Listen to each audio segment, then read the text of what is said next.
Rain on the roses, blue sky, and you on my mind.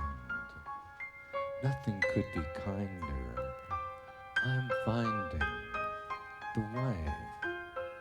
Let's play each day like mayflies in December, like stars in the eternal sky.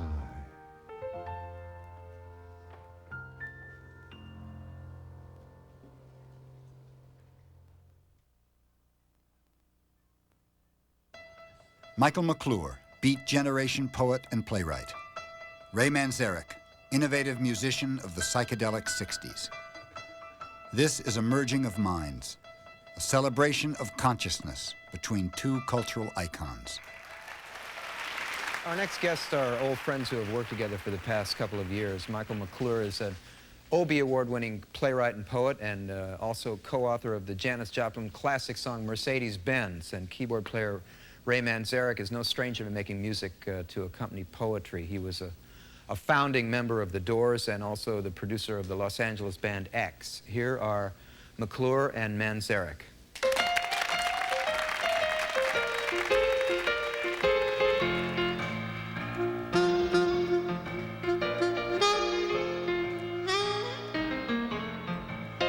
Oh, bam, bam, lover, roar with joy.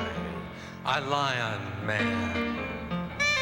I groan, I am, upon the cone-shaped breasts and tossing thighs. And send my thoughts into a blacker universe of sugar. Thy face is a strange, sheer heart twisted to find beauty by thy coming. It is 1,000,000 miles from toes to thighs. Our bodies beat like the ultimate movie, slowed to blurs of two-meat clouds, becoming one, and the undersoul is joined by kissing mouths. Oh, oh.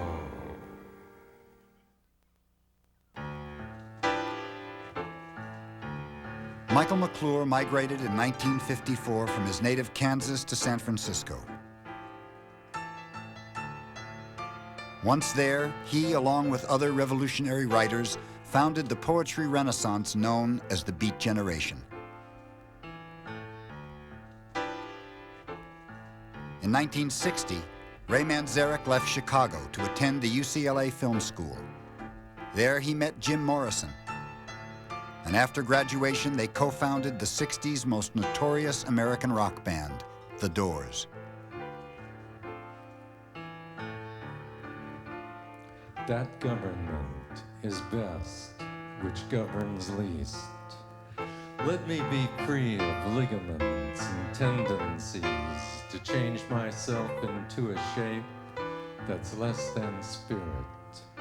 Let me be a wolf, a caterpillar, a salmon, or an otter sailing in the silver water beneath the rosy sky. Were I a moth or condor, you'd see me fly. I love this meat of which I'm made. Ray, the first time I was in this store was in 1954. It was the first day I'd gotten to San Francisco. New Year's Eve. And you came here to I the City came here Lights? first, yeah. Oh, man. And the store had already existed for a couple of years. Lawrence Yeah. Ferlinghetti had started it to be the first paperback bookstore in the United States. Yeah. And the idea was to sell quality and political and art paperback books that Well, and they people made could all those afford. little Pocket- Howl and all those little Yeah. black and white ones that, you know, that Pocket everybody's poet got. books. I mean, Here is the avant-garde room, and then upstairs here. Here's the poets. Here's the poet pictures. Yeah. Yeah, Yeah. Whitman, Yeah. Stein, and Toklas, Bob Kaufman, Diana Prima. There's Gregory Corso, Jack Kerouac. Here's a group photo over here taken in about mid-1960s. That's Allen Ginsberg with a beard in the middle. I'm immediately to Allen's right. I've got my hands in my pocket. Right, and I'm your kind of head looking down. down. Yeah. I'm looking down and probably talking to Lou Welch. So in the mid-50s, this was the center of the intellectual community, and in a sense, the center of the radical political community. And also the nightclubs were near here. Chinatown is right over there. Right around the corner. And one of the nightclubs was the Cellar, and at the Cellar was where poetry and jazz had its origin, where Ferlinghetti and Rexroth came and did poetry and jazz, and David Meltzer came and did poetry and jazz. I've always found poetry, when I first started reading it, the Grove Press book, New American Poetry, 1945 to 1960. You're in there, and Ginsberg's in there, and Kerouac, and, you know, and everybody's in there, and Ferlinghetti's in there, and, you know, and everybody is in that book. When I read that, the idea of poetry was, it had, and this is, you know, this is pre-LSD, it had a liberating quality and expanding upward. You know, automatically my hands move upward. When I was reading the poetry, it came out of you guys' guts and moved upward into Absolutely, the it was vertical. consciousness, and it takes you to a new place, a cleaner, fresher, purer, and yet more vital and more intense, you know, because poetry always has that kind of smarmy quality to it, but you guys had a real power and a In the very strength first about it. poetry reading that we gave, which started the Beat Generation, at the Six Gallery, which was about a mile That's a and a half classic. from here. Now that is a That was classic. considered to be the Yeah. first poetry Now who was reading. there at the Six? I read my poetry. You were there, Allen Ginsberg, Red Howell. Red Howell for the first time. Gary Snyder read his poetry. Snyder for the read, first time. right. Philip Whalen Uh-huh. read his poetry for the first time. Philip Lamontia, Wow. surrealist poet, read Wow. for the first time. Wow. And the philosopher, anarchist philosopher poet Kenneth Rexroth was our master of ceremonies. And Kerouac was showed in up the for audience, first time. right, as I a knew- cheerleader. Thus, the beat movement began in 1956. A decade later, the beatniks inspired a whole new generation, the blown-out psychedelic 60s, who looked upon the beats as their spiritual fathers. Ray Manzarek himself said, if Kerouac hadn't written On the Road, the Doors would not exist. Love me one time, babe. I could not speak. The Doors and Jefferson Airplane, Bob Dylan, all of those people were all influenced by the beatniks. I think everyone wanted to be, and certainly in the Doors case, that's what we wanted to be. We wanted to be beatniks. We wanted to be poetry and jazz. It's the difference between a rock lyric and a poem. Well, there's really no difference, you know. Jim's book is the same as Jim's lyrics, you know. I can read a page, and I've heard him sing pretty much the same things, you know, for him. I don't think it's any difference at all. This is written poetry, and what he does on stage is spoken poetry. And spoken poetry is very effective. Well, Michael and I first met at the third recording session of The Doors, the third album, Waiting for the Sun. And Jim Morrison brings this guy in, and I sort of recognized him from pictures. I wasn't sure who he was, and Jim Morrison said, Ray, this is Michael McClure, beat poet. And I said, of course, man, I love your work. Well, you know, a lot of people ask me what Jim was like as a poet. And they say, you know, like, was he prolific? Was he serious about it? And they're talking about the poetry that he did besides the poetry and the lyrics. Yeah. And what I always say is there was no better poet in Jim's generation. Yeah. He wrote a lot. He wrote like a poet. He kept it beautifully under control and beautifully filed. Oh, yeah, look at that, man. And, you know, like, people say, what happened to poetry? Well, there's Jim. A lot of people are reading that. I really admire poets who can get up with or without a microphone just in front of a group of people and start reciting their poetry. I really admire that, but I find it, the music gives me a kind of security that makes it a lot easier to express myself, whereas it's, you know, kind of hard just to read it dry. Sure. I wish I could. I'd like to work on that a little bit more, you know. Ray's music, my words, in memoriam for Jim. Coming up.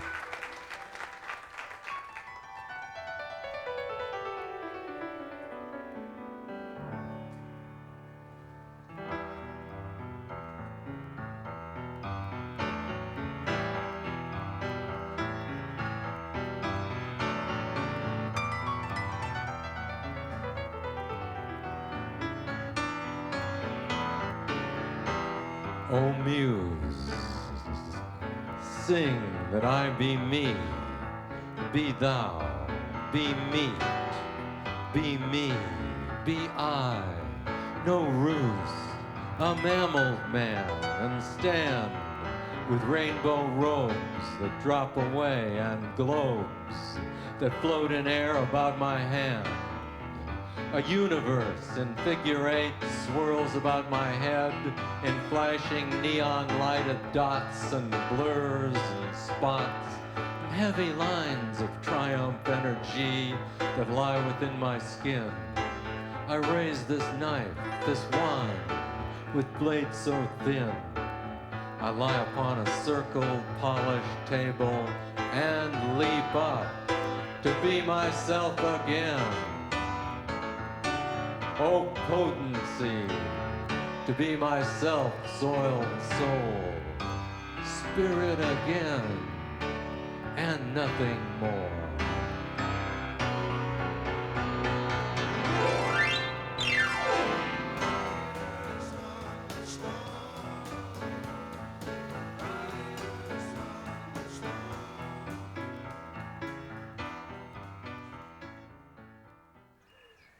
A number of years ago, Ray and I met up again at McCabe's Guitar Shop, a music club in Santa Monica.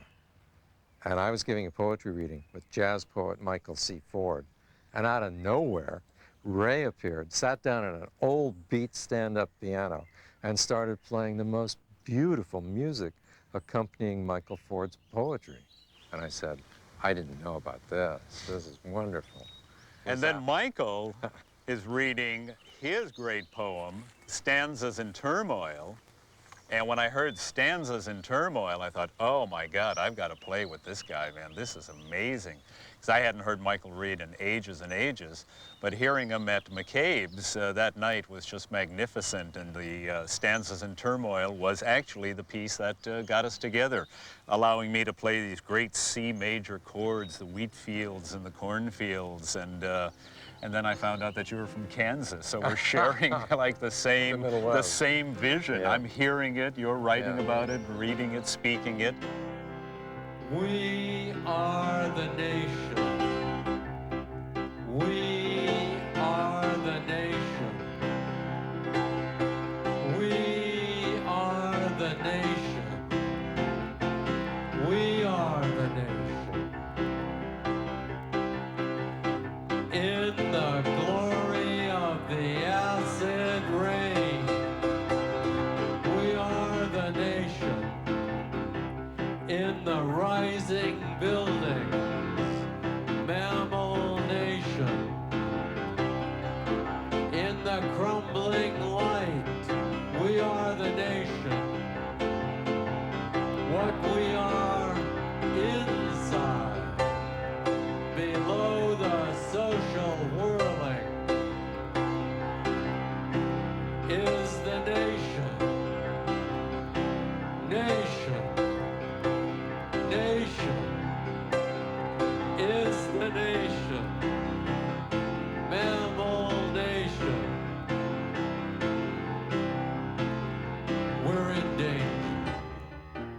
That's what we love. We love this danger.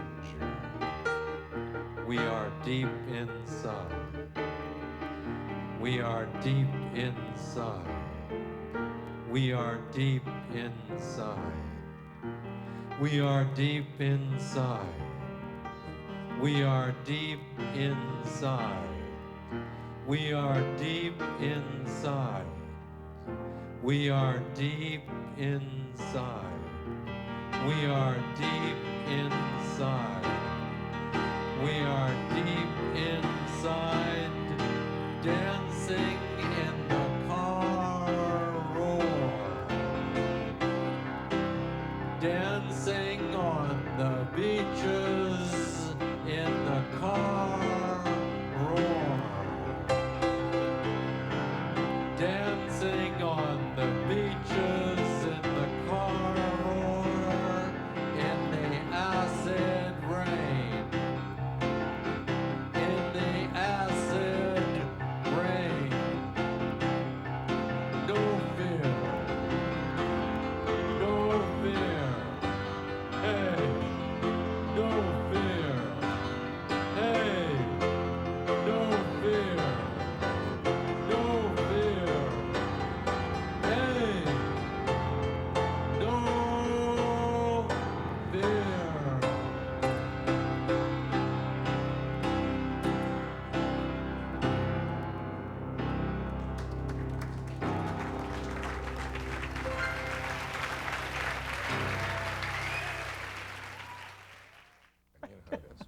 So we worked with Ann Waldman, we worked with Diane DePrima, we worked with Lee Ronaldo, Hunter. we worked with Robert Hunter, we worked with, and certainly worked with David Amram. We haven't, and Allen Ginsberg, and the only person we haven't actually worked with is Ed Sanders. This is Ann. This is Ann herself. Yeah, and it's a fast-speaking woman. That's her, all right. 25 years later, Yeah. they reprint this poem and with other poems. Yeah. She runs the Naropa Institute now that Allen Yeah, is gone. she and Allen are the co-founders of the Jack Kerouac School of Disembodied Poetics at the Naropa Institute, which is a Buddhist college in Boulder. Now, speaking of great poets, Diane is also fabulous. She was one of the original beatniks. The beatnik chick, you know, Diane DePrima. Yeah. But if we're going to talk about revolutionary activists, Ed Sanders, you know, founded the Fugs, the satirical... Julie Kupferberg, Ed Sanders, and who was the other guy in it? Weaver, Ken Weaver. Okay, the Fugs, Ed Sanders of the Fugs. Well, speaking of players, man, David Amram. Now that's a player. God Almighty. David's been on the scene forever, hasn't he? Yeah, he did the film for the soundtrack and the composition for the first beat film, Pull My Daisy. Yeah. And another great musician, Lee Ronaldo, man. Oh, yeah. One of my favorites. Sonic Youth. Yeah. But, you know, Ronaldo is a good poet. He's a poet in his own right. Yeah, Yes, he is. he's a good poet, and he considers himself a beat poet. The development of McClure, I think he learned a great deal from Morrison, and Morrison learned a great deal from him, and then sort of it's an interesting culmination that many years after Morrison's death, Ray Manzarek, Morrison's pianist, and Michael McClure would be collaborating. It's like a ripening of good karma. I think what they're doing is really close to home and for both of their personalities. I mean, I think Ray's a really amazing piano player, and what he's doing now stems completely from everything he's done in the past. The same with Michael. Michael has been involved in poetry set to music for a long time, and I think that the two of them together, you could just tell on certain nights they'd really be hitting it right, and they you know, Ray's got the words in front of him, Michael knows where Ray's going musically, and they would just start feeding back and forth off each other. They're both consociates of a generation. They both have experienced a lot of the same influences, political realities. They share certain concerns. I think they're very familiar with one another's work. They're very sensitive. So there's a real space that they give one another. Ray never overwhelms Michael. The words are still up front, you know, and that's very, very important, you know, especially with spoken word with music, you know. I mean, it's important with rock and roll, but not as important as with spoken word. I mean, Michael's such a poet's poet, and Ray is right there with him, you know, and it's very elegant, you know, and I like that elegance, and it's very natural, you know. It has like a West Coast breeziness to it. Oh, yeah. No, it's, oh yeah. Oh yeah. The wound papered over, making paper tigers with Band-Aids. Band-Aids. Band-Aids. Feeling so bad. Out of body in the blackness, solid silver blackness of 40 billion years, in an agony of crazy, knowing nothing, looking for a self to hold the mind. Been there many times, been there many times. The sand underfoot is just a blackness to hold the blind, coming back to voices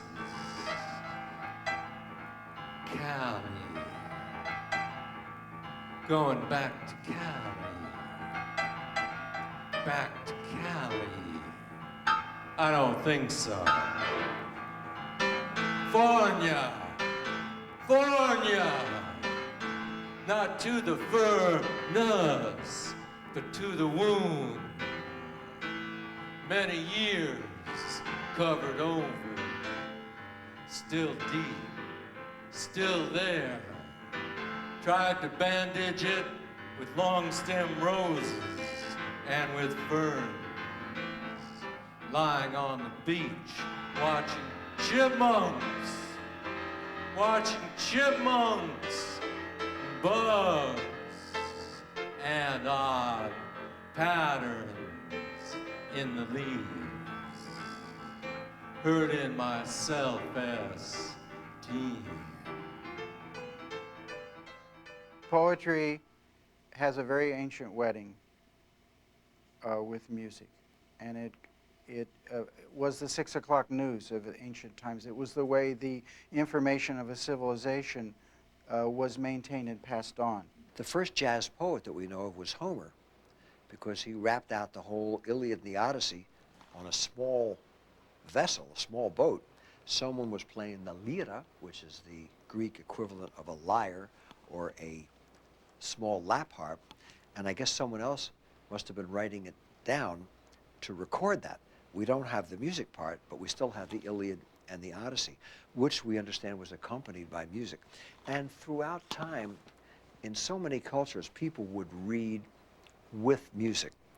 Dance, music, poetry, theater were part of a whole. The biggest shock I ever had was at an early point where we were performing. I think it was Milwaukee, wasn't it? I think we were doing stanzas in Turmoil.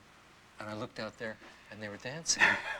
And I stopped, I said, hey, you can't dance. And then I said, why can't they dance? Exactly. You're supposed to be listening to poetry. Why can't you dance and to poetry? that was a change in my mind. From then on, I thought, look, it's us and the audience, and they do what we do. Yeah. And we do what they do. Exactly. And we exchange it. Exactly. And we speak with them. You can dance to it. I love that. It's poetry with a beat, you know, poetry that you can dance to.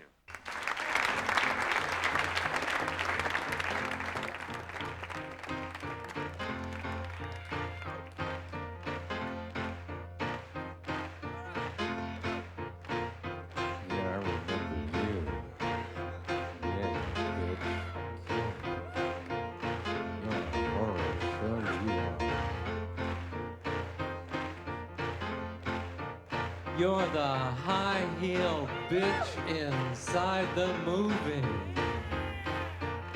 I'm the hairy beast who's brushing at your knees. My yellow eyes are staring. You've got me crazy jerking on the leash. Don't break my neck, I'll hate you. Hey, don't slash the screen with screams. See my paws upon your belly. Feel my breath upon your skull. We're the leaf that's spinning in the autumn of the fall. Stuff my ears with snow to cease the creaking of the rack and the black cock crowing in the shadow of the axe. Kerouac allied his own rhythms in his own writing with the shifted rhythms of bebop. As bebop evolved from jazz and from old blues and became more complex, Kerouac began to incorporate into his white prose the rhythms of black scatting and rapping and street corner talk, which were being blown through the horns of Charlie Parker and Lester Young in conversation to each other on the bandstand. And Kerouac was trying to imitate that. Without the foundations of black music in America, we'd be doing the minuet, we'd be dancing on our tippy toes, you know. God knows what the poetry would be without a black influence, and certainly the music would be totally absurd. And in America, we had our greatest lyric poetry was the black blues. which has gone on to develop into, through rock and roll and media, into the biggest single American cultural export around the world. What's the place we played in New York? Oh, it was the first time we played the Bottom Line, where the real Doors fans had come, not knowing what to expect. And there were people just screaming and shouting. I mean, we walked down stage, light my fire, man! So they're screaming, light my fire, riders on the Jim storm. Morrison t-shirts. Morrison t-shirts, and I got up there and I said to him, all right, let me hear you loud as you can scream. Let's hear your volume, man. The place erupted into a roar. I said, fine, you got that out of your system? Sit down and shut up, because we're not doing any of those songs. This is a whole different thing.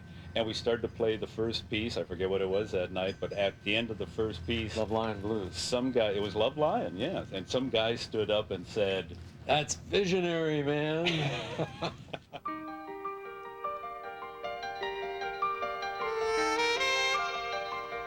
Cloud, cloud, cloud we writhe within, of spirited meat and self-souling flesh.